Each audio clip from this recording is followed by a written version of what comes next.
After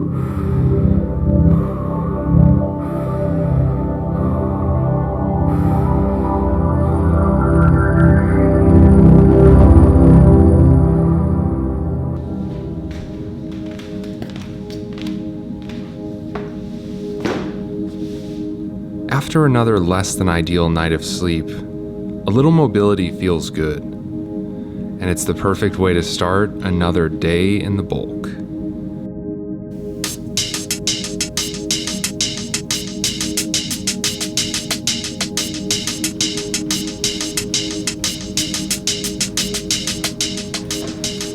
As I mentioned in my last video, I'm going to take you through a full workout today, but I have a couple things to do first.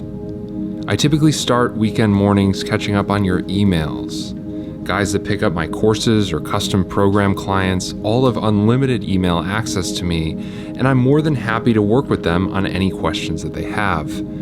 If you want to check out one of those programs or work with me one-on-one, check out my website in the link in the description box below. A bit later, I had my first meal of the day, a big plate of rice and beef. This will be my pre-workout meal, well balanced of course, with plenty of carbs. Then I followed that up with a couple handfuls of dark chocolate chips and a banana.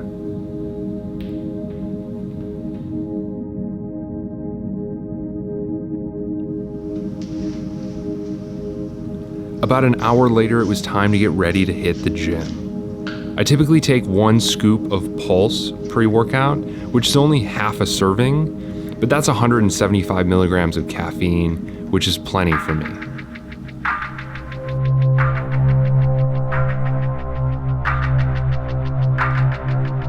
In my last video, I briefly discussed the training experiment that I've just started, and today, I'm gonna take you through a full workout as part of this test.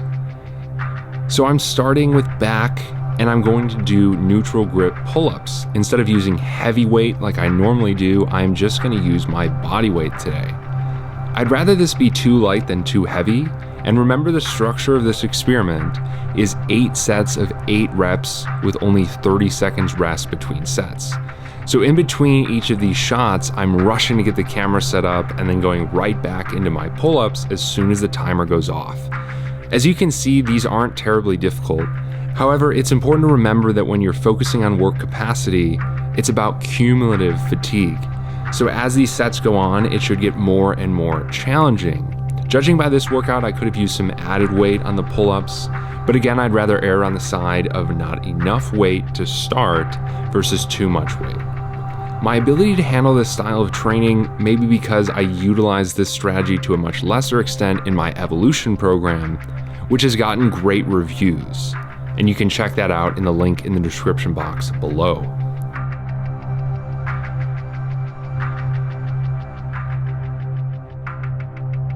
Next, I moved on to a guillotine press. Same structure as the pull-ups, 8 sets of 8 reps with only 30 seconds rest. Note the difference here between a normal flat bench and the guillotine press. My elbows are flared out so they're perpendicular to the bench, and my hands are coming down at just below my neck level. This does a great job of activating the upper chest, but make sure that you start with a light weight and have the shoulder flexibility to handle it. I also took a conservative approach selecting the weight here, and I think that about 75% of your 8 rep max is a good starting point for this style of training.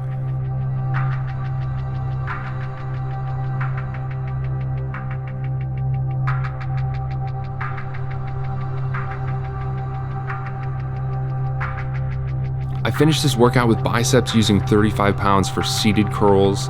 This will also be 8 sets of 8 reps with just 30 seconds rest.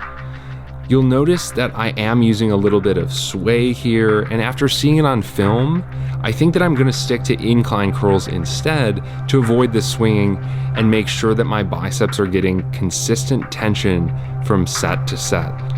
So just to be clear, the form that I'm using here is not what I would recommend, and I think that I'm swinging too much.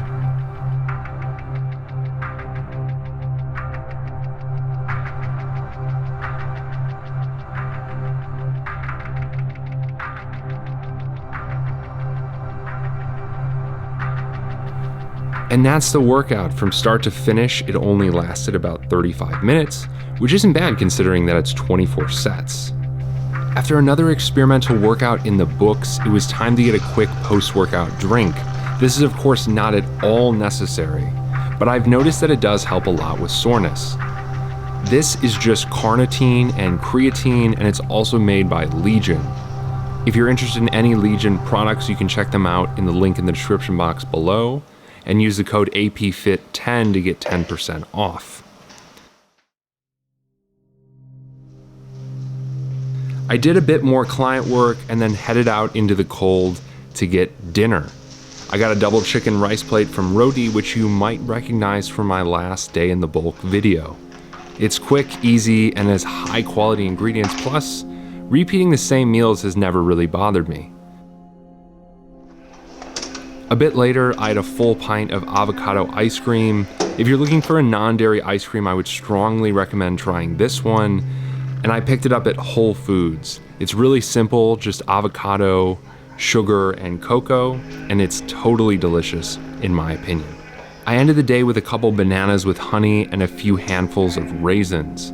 All in all, I guess that I finished at about 3,500 calories for the day, which certainly is on the low end for this bulk, but this was also a very relaxed day, so I wasn't terribly hungry.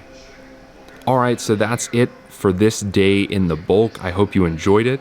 I will keep you guys updated on my training experiment and be posting some more new content soon. For all of you that celebrate Thanksgiving, I hope that you have a great one this week. And as always, thank you very much for watching, and I appreciate the support.